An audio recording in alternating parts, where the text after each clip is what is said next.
ഇന്ന് നീ ഇത് പിടിച്ചു. അല്ല, എന്തായത് രാവിലെ എല്ലാരും പൂവൊക്കെ പറിച്ചു നടക്കുന്നേ? പള്ളിയിലൊന്നും പോകുന്നില്ലേ? ടീച്ചർ പൂ കൊണ്ടുവരാൻ പറഞ്ഞു. ഓ, 4-ാം തീയതി വിയാനി പുണ്യവാന്റെ തിരുനാളാണല്ലേ? ആരാണ് ഈ വിയാനി പുണ്യവാനെന്ന് നിങ്ങൾക്കറിയാമോ? അച്ഛാ, നമുക്ക് പറഞ്ഞു തരാമോ? അതിനെന്താ, ഞാൻ പറഞ്ഞു തരാനോ. എനിക്ക് ഒത്തിരി ഇഷ്ടമാണ് വിയാനി പുണ്യവാനെ. ഫ്രാൻസിലെ ഒരു കൊച്ചു ഗ്രാമത്തിലായിരുന്നു നമ്മുടെ പുണ്യവാൻ ജനിച്ചത്. ജോൺ എന്നായിരുന്നു അദ്ദേഹത്തിന്റെ പേര്. കുഞ്ഞായിരിക്കുമ്പോൾ തന്നെ അമ്മയോടൊപ്പം പ്രാർത്ഥിക്കാൻ അവന് വളരെ ഇഷ്ടമായിരുന്നു.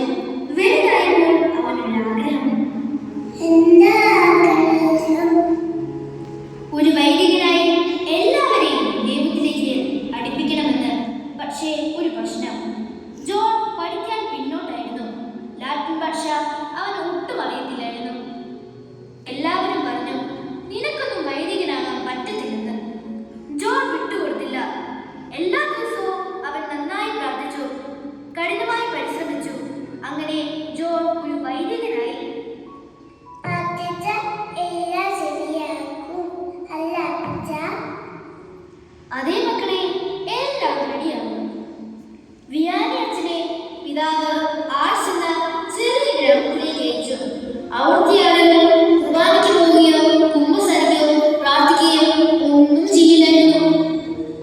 പക്ഷേ നമ്മുടെ അച്ഛൻ എന്ത് ചെയ്തിരുന്നു? പള്ളിയൊക്കെ വൃത്തിയാക്കി എപ്പോഴും പ്രാർത്ഥിച്ചുകൊണ്ടിരുന്നു. ഏത് സമയവും അദ്ദേഹം കുമ്പസാരക്കൂട്ടിലായിരുന്നു. നിങ്ങൾ കുമ്പസാരക്കൂട് കണ്ടിട്ടുണ്ടോ? ഉണ്ട് അച്ഛാ. പതിയെ പതിയെ ആളുകൾ പള്ളിയിലേക്ക് വന്നു തുടങ്ങി. കുർബാന സ്വീകരിക്കുകയും കുമ്പസാരിക്കുകയും ചെയ്തു. ഒരുപാട് ആളുകൾ ഈശോയിലേക്ക് അടുക്കാൻ തുടങ്ങി. ആഴ്സ് മുഴുവൻ വിശദീകരിക്കപ്പെട്ടു.